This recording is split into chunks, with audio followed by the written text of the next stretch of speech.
Bom, pessoal, aqui nós vamos ter a outra definição de força, que é a força de atrito, tá certo?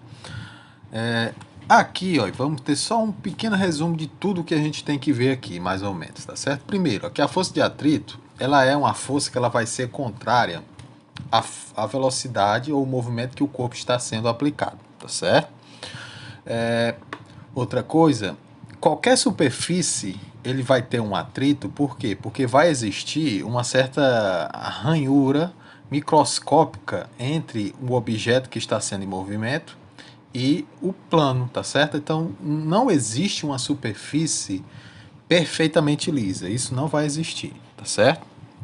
Sempre vai ter o que a gente vai chamar de atrito, por mais baixo que seja, ainda existe atrito, tá certo? Então, ó, nós vamos ver qual é a equaçãozinha que vai se aplicar a essa força de atrito e vamos entender o que é o coeficiente de atrito, tá certo? Essa questão de força de atrito estática e cinética vamos ver também. Então, ó, existe, pessoal, dois tipos de força de atrito, tá certo? O estático, que é quando o objeto está em repouso, e essa aula vai ser para a gente estudar um pouco a respeito do atrito estático. E o cinético, que é ou o dinâmico, que a gente vai ver na próxima aula, tá certo? Então, beleza. Primeira coisa que a gente tem que saber é quais são as forças que a gente vai apresentar vetorialmente em um bloco quando ele está sofrendo uma pressão de uma força para adquirir uma força de atrito. Então, primeiro, ó, os vetorizinhos básicos que a gente vai ter é o seguinte, ó. Primeiro, todo objeto tem massa, então ele tem um peso, tá certo? Se ele tem um peso, ele vai ter uma normal. Nós tivemos uma aula aí para trás só para a gente entender e explicar isso. Se você coloca uma força em uma direção, no sentido contrário, ou seja, na mesma direção, só que sentido contrário, você vai aparecer o que a gente vai chamar de força de atrito, tá certo? Então, esses aqui, ó, são os 4 vetores que vão ser apresentados quando você tem uma força de atrito em um plano horizontal. Como assim, plano horizontal? Se esse chão aqui, se ele estiver subindo ou se ele estiver descendo uma rampa, já vai mudar, tá certo? Então, por enquanto, tudo que nós estamos vendo aqui é apenas para um plano horizontal, tá certo? Então, ó, essa aqui é a equação da força de atrito, tá certo? Esse φ aqui é o que nós chamamos de força de atrito. Esse Uzinho aqui, na realidade, é um Mi, tá certo? Uma letra grega Mi. Ela vai ser o que nós vamos chamar de coeficiente de atrito. Aí esse coeficiente ele pode ser estático quando for em movimento e pode ser cinético quando ele está em... aliás, estático quando está parado e cinético quando ele está em movimento. E esse N é aquela velha força normal que a gente já viu aqui, tá bom? Pois bem. Lógico, outra coisa, questão de unidade, a força de atrito e a força normal, eles são dados em newtons, tá certo? O Mi, ele não vai ter um valor de unidade, tá certo? Já que é newton dividido por newton, se você for fazer essa subtração aqui. Então, o Mi, ele não tem nenhum coeficiente de atrito.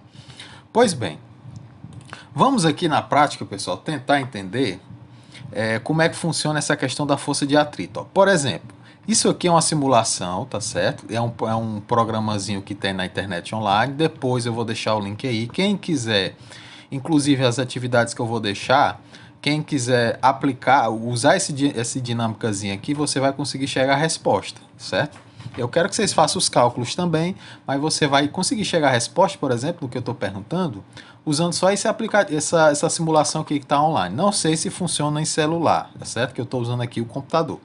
Pois bem, ó, vamos lá. Aqui está representando a força que esse boneco está fazendo para empurrar essa lata, tá certo?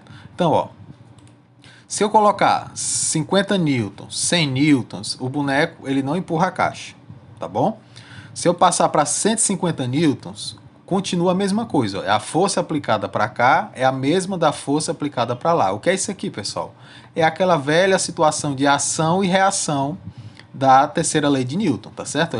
O boneco está aplicando uma ação na lata de 150 e está existindo uma reação, que é a força de atrito, para o outro lado também de 150. Se eu aumentar para 200, continua a mesma situação, ele não entra em movimento. Se eu botar 250, ele continua parado, sem movimento. Agora, Esse instante aqui, pessoal, é o que eu vou chamar de instante máximo, ou seja, força de atrito estática máxima. Por quê? Porque, ó, se eu aumentar, percebo que ele aqui está 250, 250, né? O objeto não saiu do canto. Agora, se eu aumentar apenas um, olha o que acontece aí. Eu agora vou colocar a lata em movimento.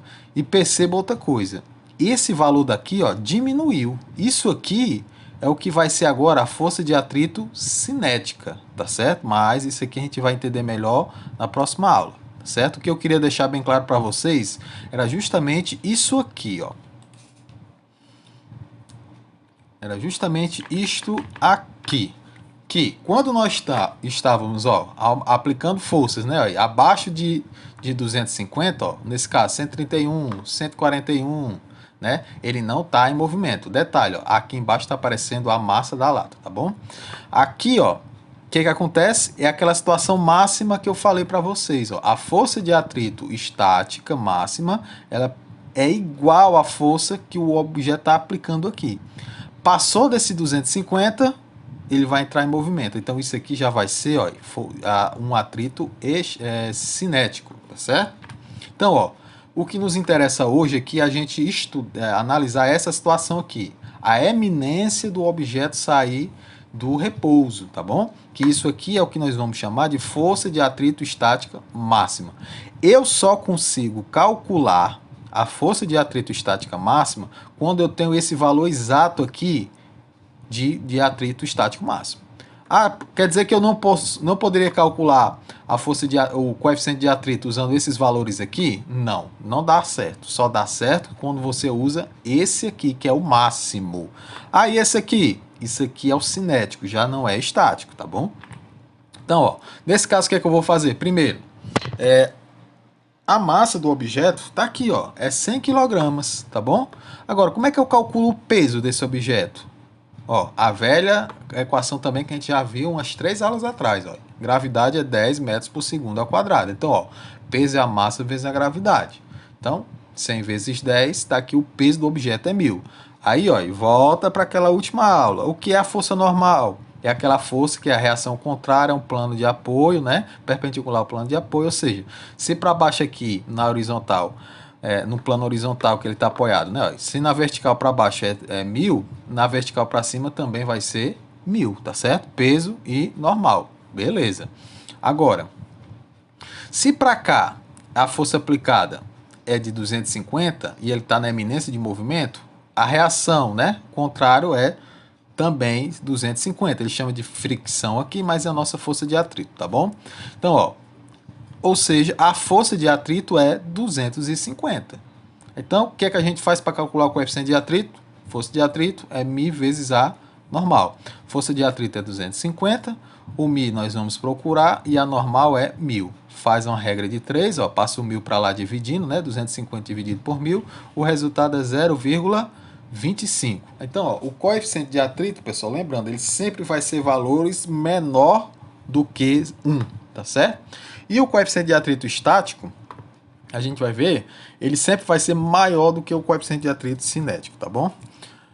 O exercício que eu deixei para vocês aqui é o seguinte, ó. Como vocês viram na simulação ou no PDF aí, dependendo de quem assistiu, né? Você tem aqui, ó, o coeficiente de atrito é o 0,25, é exatamente esse que a gente acabou de calcular. E esses objetos aqui são os outros objetos daquele simulado que vocês viram, tá bom? Então, eu quero que vocês calculem a força de atrito máxima para cada situação dessa, tá certo? Lembrando, ó, primeiro você tem que fazer o peso usando a gravidade, tal qual o exemplo anterior, em cada situação. E na questão 2 aqui, eu quero que vocês tentem calcular a massa desse objeto aqui, ó. Agora, o que é que vocês têm? Vocês têm o coeficiente de atrito também é o mesmo, ó, é o mesmo objeto, né? Tendo que é o mesmo boneco, o mesmo piso. E tá aqui a força, ó, que você vai usar como força de atrito máximo, 125, tá certo? Vocês podem tentar calcular aí.